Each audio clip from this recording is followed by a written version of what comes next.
Vítame vás pri sledovaní a počúvaní podcastu Pharma Update. Dnes sa budeme rozprávať o konaní, ktoré prebieha na ústavnom súde a ktoré má potenciálne moc zamávať celou výnimkovou legislatívou. A ja musím povedať, že je to prípad ako z amerického filmu. Bolo by to, som povedal, že zaujímavé, ak by to nebolo naozaj až tak príliš vážne, aby sme sa na tom nezabávali, ale naozaj, tak ako som povedal, je to vec, ktorá naozaj môže veľa vecí zmeniť. A ak ste držiteľ registrácie lieku, ktorý je uhrádzaný v rámci výnimkového režimu, alebo dokonca ak ste pacient, ktorému liečba je zo zdravotnej poisťovne preplácaná práve na základe takýchto výnimkových pravidiel, tak ste tu správne, určite počúvajte, pretože to, o čom dneska budeme hovoriť, sa vás v podstate priamo týka. Moje meno je Ivan Humeník a dnes sa budem rozprávať o tejto téme s kolegyňou Katkou Uhrinovou, ktorá je tak trošku, by som povedal, že spojená s týmto celým konaním, alebo možno, že nie tak ani trošku, ale pomerne dosť, pretože Katka zastupuje a podieľa sa na zastupovaní skupiny pacientov s raritným ochorením, ktorí si povedali, že musia využiť všetky možnosti, ktorým právny poriadok Slovenska ponúka na to, aby mohli zabezpečiť liečbu pre svoje deti. A ja musím povedať, že Katka v podstate testuje také spôsobilosti našich právnych predpisov, či skutočne sú schopné poskytnúť ochranu a pomoc tým, ktorí sú najviac odkázaní na takú solidaritu spoločnosti, alebo že či to je len nejaký marketingový ťah, ktorý nám sa snaží zákonodarca prezentovať, že na čo všetko máme a komu všetkému dokážeme pomôcť. Takže poďme na to. Ja by som možno, že Katka začal tým, že čo je to výnimkový režim, pretože to má veľmi podstatný vplyv na to samotné konanie, o ktorom vlastne dneska budeme hovoriť. My keď hovoríme o výnimkovom režime, tak v podstate sa rozprávame o takej špecifickej situácii, kedy lieky, pomôcky alebo dietetické potraviny nie sú zaradené na zoznam kategorizovaných liekov, pomôcok, potravín a teda nie je im priznaná úhrada zo strany štátu a zdravotné poisťovne ich nie sú povinné uhrádzať. Dajme teraz nabok aj všetky tie rôzne nuancy, ktoré tam môžu platiť. Podstatné je, že takéto lieky, pomôcky existujú.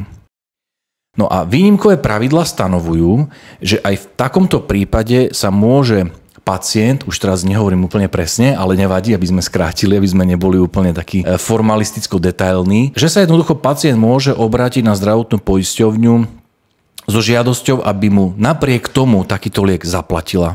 A je to taká výnimočná situácia, preto my hovoríme, že to je vlastne výnimkový režim. No a zdravotná poisťovňa v zmysle takých základných pravidel, ktoré máme v zákone o úhradách liekov a pomôcok, jednoducho posudzuje tú žiadosť, ktorú jej poskytovateľ zdravotnej starostlivosti za pacienta predkladá a môže teda rozhodnúť, že áno, takýto liek pacientovi zaplatí. Takže toto je skratke ten výnimkový režim, tie pravidlá. A teraz možno by sme sa mohli priamo dostať, že čo sa vlastne na tom ústavnom súde deje. A ja by som vás ešte, Katarína, poprosil, keby ste mohli tak ako keby urobiť taký, že in medias res, že vlastne kvôli čomu vlastne sa to všetko udialo. Prečo to je na ústavnom súde a kde sa to začalo?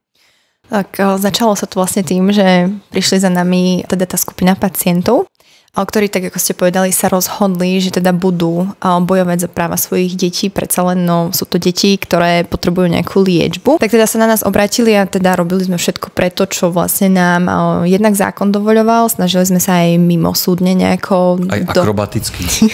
Všelijaké možné procesy sme vyskúšali. No až nakoniec sme sa teda dostali so žalobou v sociálnych veciach na správne súdy. So žalobou vlastne kvôli tomu, že máme teda naďalej za to, že vlastne došlo k porušeniu práv týchto pacientov s tým, že vlastne zdravotné poisťovne napriek tomu, že pacienti by mali mať nárok, alebo teda spĺňajú podmienky na to, aby im liečba bola uhradená, odmietajú vlastne naďalej im sprístupňovať túto liečbu a na základe toho aj teda rozhodujú tak pomerne svojvoľne, tak arbitrárne akoby majú taký vlastný svet vo svete, čo sa týka úhrady tých výnimkových liekov.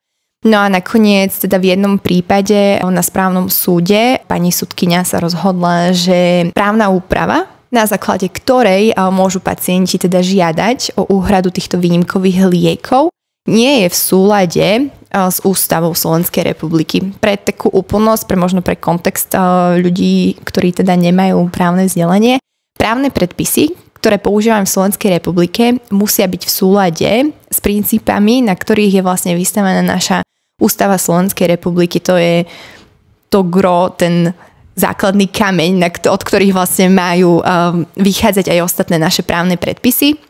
A teda pani sudkyni v tom jednom konkrétnom prípade sa javilo a naďalej sa teda javí, keďže podala návrh na ústavný súd na súlad, na posúdenie súladu právnej úpravy s ústavou a tým pádom aj prerušila konanie. Takýmto spôsobom sme sa vlastne my dostali až do konania na ústavný súd. Späť do Košíc. Áno.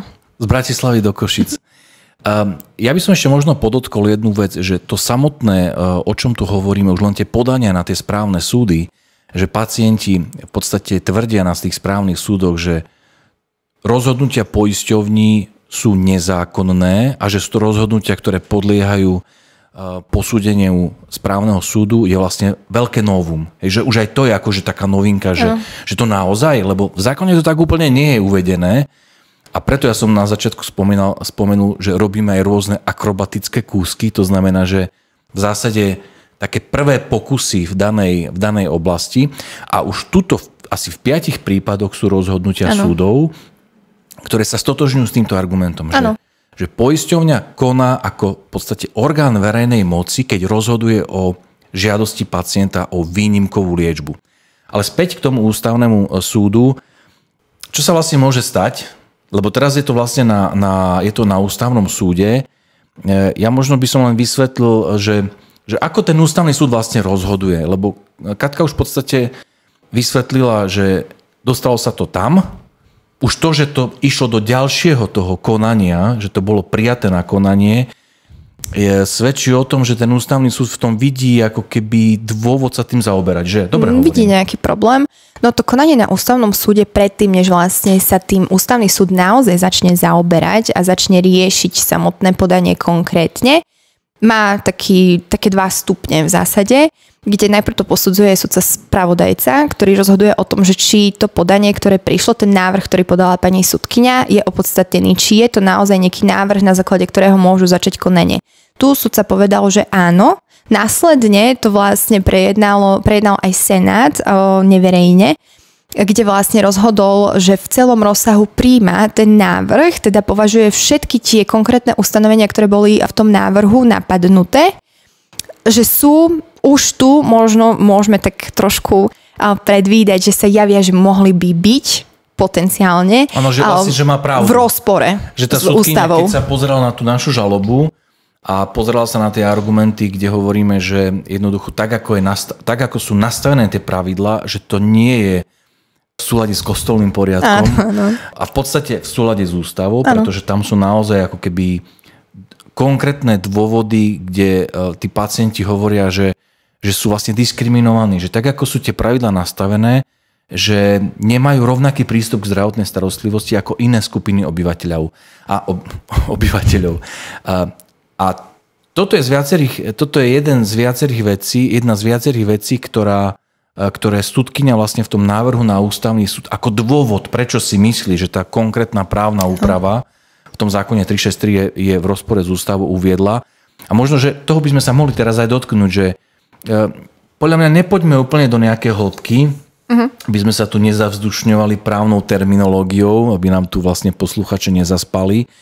Ale skúsme teraz povedať, že tie konkrétne také highlighty, že prečo je zákon 363 v tej časti, ktorá upravuje výnimkový režim podľa názoru správneho súdu problematický a prečo by podľa názoru správneho súdu mal ústavný súd vysloviť nesúlad, čo keď sa stane, no tak to si povieme, že čo to bude znamenať, teda sledujte ďalej, že budete odchádzať a nepreskakujte, lebo vám ujde vlastne ten samotný dôvod, prečo je to zaujímavé. Tak skúste možno, že toto začnite, že v čom tá sudkyňa vidí ako keby tie hlavné problémy. Tak tých dôvodov, pre ktoré vlastne ona podala ten návrh, je hneď niekoľko, sú pomerne komplexné, ale tak možno v takej krátkosti.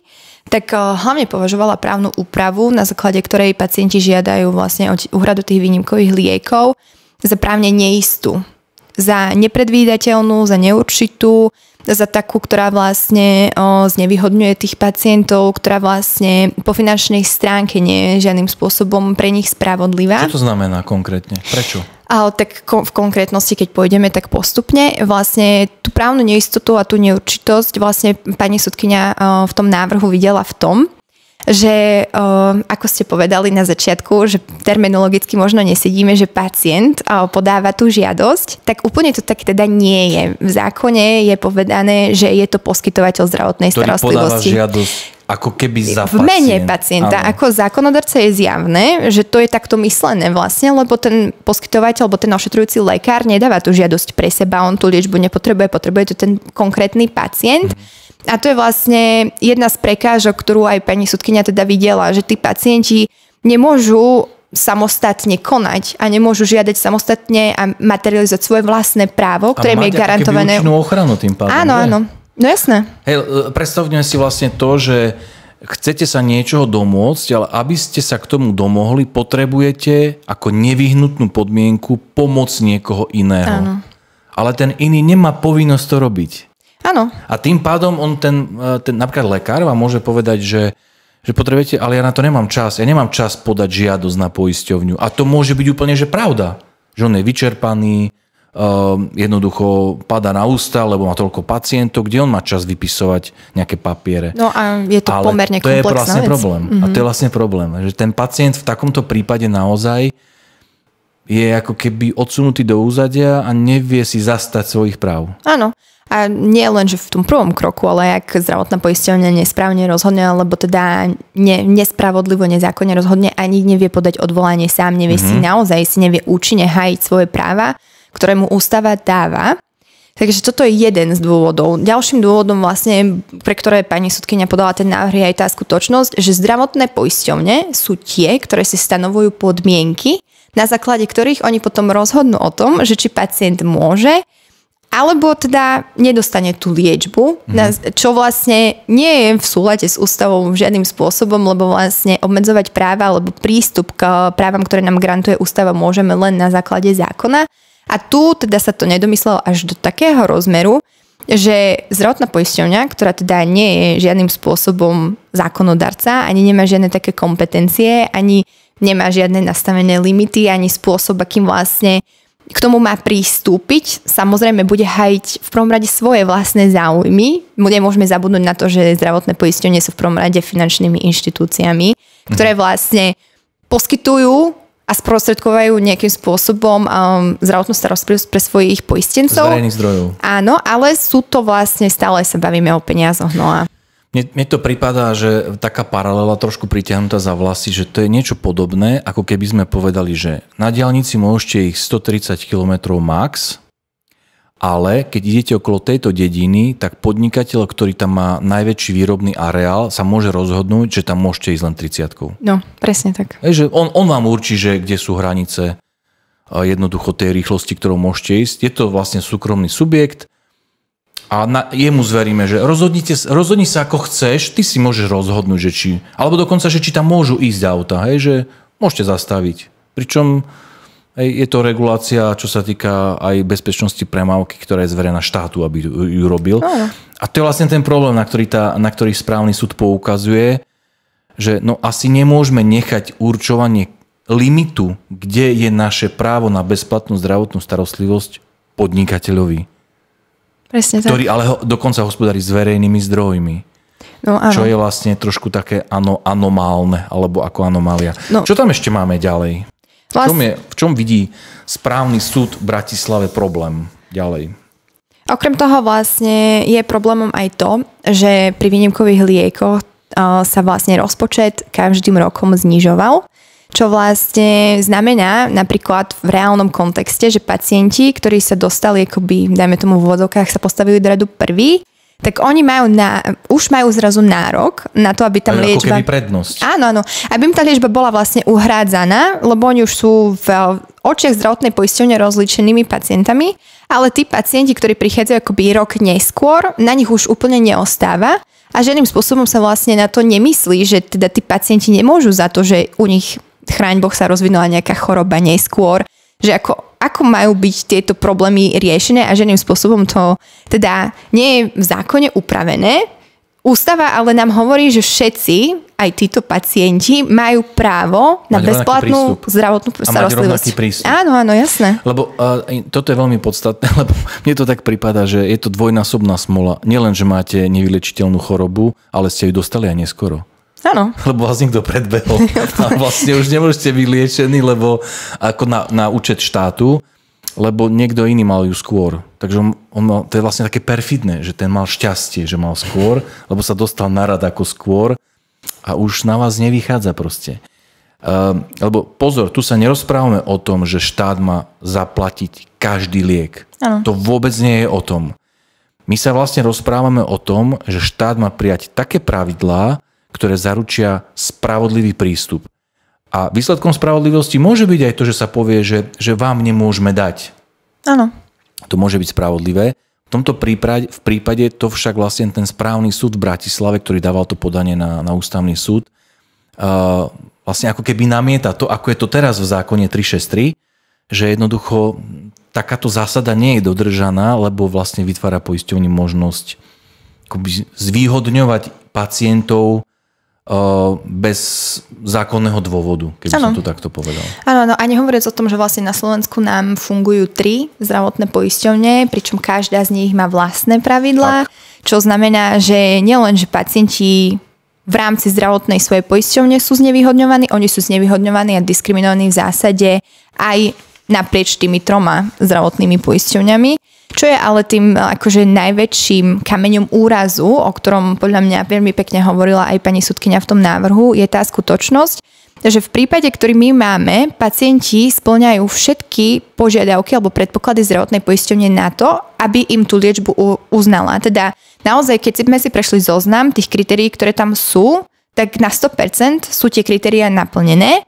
Avšak aj napriek tomu, že sú splnené všetky podmienky, im zdravotná poisťovňa odmieta úhradu poskytnúť, a to kvôli tomu, že aj zákon je nastavený tak, že to nestanovuje ako právny nárok. Že teda ja naozaj, ak naplním všetky kritériá, tak predpokladám a očakávam logicky, že teda dostanem tú úhradu. Ale nie. Vlastne vy naozaj urobíte maximum preto, aby ste tú úhradu dostali. Všetko, áno. Áno. A aj tak vám niekto povie, že no ale nie. Vy to nedostanete. Veď si predstavme, že napríklad, neviem, vodičský preukaz, splníte všetko a vám povedia, ale vy nie. Dneska nie je váš deň.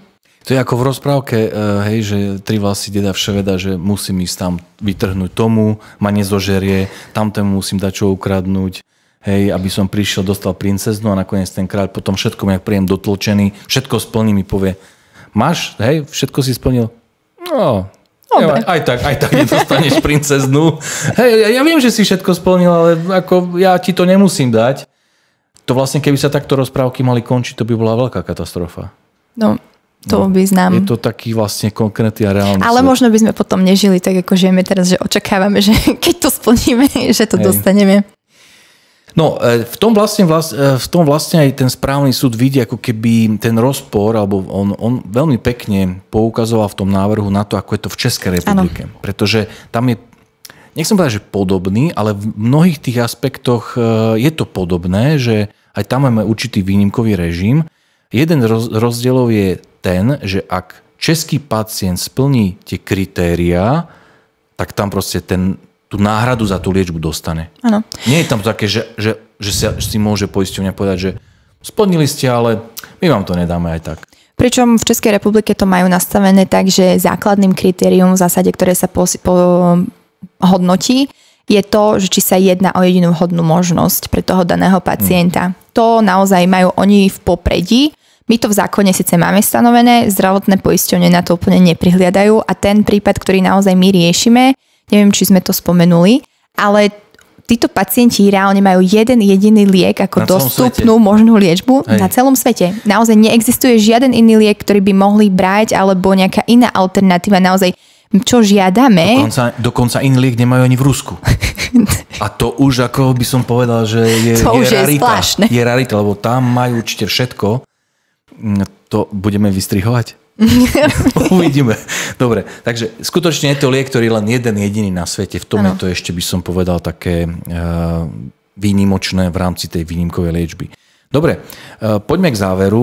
Ja by som možno, že položil v rámci tej našej debaty takú špekulatívnu otázku, že bude dobre, keď súd vyhovie, ústavný súd tomu návrhu a vysloví nesúlad?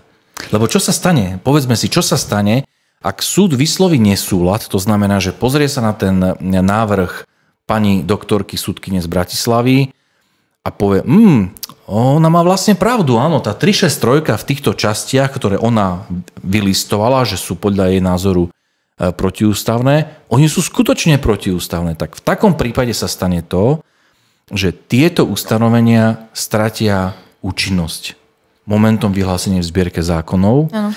A pokiaľ ich zákonodárca nedá do poriadku, tak aby vyhovovali tomu, čo ten ústavný súd v rámci toho odôvodnenia vysloví, tak po uplynutí 6 mesiacoch stratia aj platnosť. No a teraz je otázka, že keď sa to stane, tak čo budeme robiť? Čo budeme robiť, lebo to je také, že na jednej strane my si môžeme povedať, že trošku tie právne ostrohy si dáme, sme iniciovali, boli sme na pozadí týchto vecí, ale tu ide o konkrétnych ľudí, ktorí bojujú za nejaké práva a povedzme si to možno, že z toho pohľadu, že čo oni z toho budú mať, lebo tam vlastne ten príbeh zďaleka nekončí. No. Vy poviete? Vy buďte tým poslom týchto správ. Tak otázne bude, že či si vôbec pacienti budú môcť podávať žiadosti, nakoľko jedno z ustanovení v zákone, ktoré je napadnuté, aktuálne je to ustanovenie, na základe ktorého je možné podať žiadosť. Čiže tam naozaj vzniká veľký otáznik, čo sa stane, že či naozaj neostane úplne právne vákuum, neostaneme zablokovaní v tom, že tí pacienti zrazu nebudú vedieť žiadať o tú liečbu. To nie len tí pacienti, ktorých vlastne my zastupujeme. To sú všetci pacienti, ktorí žiadajú o výnimkovú liečbu pravidelne. To sú tisíce, desiatky tisíc pacientov ročne. Pravidelne, lebo tí pacienti, ktorí vlastne už sú rozliečení, napriek tomu musia tiež žiadať, podávať žiadosť. Takže naozaj toto je veľký problém, na ktorý je potrebné dávať pozor a venovať mu patričnú pozornosť zo strany štátu, aby sa čím skôr odstránil a aby naozaj tí pacienti vedeli ďalej fungovať a mať prístup k tej liečbe, ktorú naozaj potrebujú, veď ako inak sa o nich postaráme. Ja si osobne myslím, že práve tento prípad, nechcem to naozaj nejakým spôsobom že hyperbolizovať, ale skutočne si to myslím, že tento prípad tejto skupiny pacientov, ktorí 2 roky musím povedať, že bojujú. Že oni idú normálne s kožou na trh. Čo všetko sme s nimi absolvovali, spustilo to také hĺbkové uvažovanie u rôznych autorít. Ano. A za to im tlieskam. Že či je to verejný ochranca práv, či je to ministerstvo, či je to úrad komisárky pre zdravotne postihnutých a tak ďalej a tak ďalej. A ja verím, to je možno, že aj taká vec, toho, čo vy, Katka, hovoríte, že nečakajme asi na to rozhodnutie ústavného súdu. Že štát by nemal čakať na to, že ako asi ústavný súd rozhodne, pretože sú tu naozaj signály, a to sme nehovorili ešte o protestoch prokurátorov, ktoré sa dávali voči rozhodnutiam zdravotných poisťovní, že sú tu naozaj také signály, ktoré svedčia o tom, že tie pravidlá výnimkovej liečby dneska nie sú v poriadku a že je ich nevyhnutné meniť. Takže možno, že ja by som to takto aj uzavrel, že okrem tej právnej stránky, kde my právnici sme z toho takí nadšení, že wow, konanie na ústavnom súde, je to zaujímavá vec, týka sa to zdravotnej starostlivosti, našich nárokov, že pokiaľ môžeme žiadať o nejakú podporu štátu, je tu tá vec taká, by som povedal, že spoločenská, že by sme nenechali tú skupinu pacientov, ktorí sú odkázaní na zvláštne lieky, ako keby tak, nerobme z toho nejaké pokusné skupiny, že uvidíme, ako sa to vyvrbí. Tu by naozaj štát mal si sadnúť a rozmýšľať o tom, ako tú právnu úpravu nastaviť tak, aby spĺňala tie také kvality tej transparentnosti, spravodlivosti, nediskriminácie, rovnakého prístupu vlastne k tomu, čo my potrebujeme. Zákonnosti. Tak asi všetko. Áno. Tak ďakujem veľmi pekne ja aj Katarína za to, že ste nás sledovali, počúvali.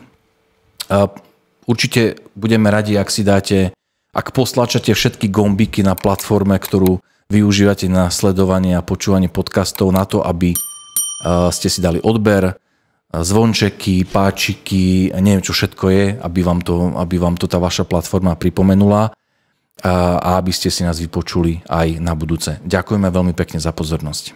Dovidenia.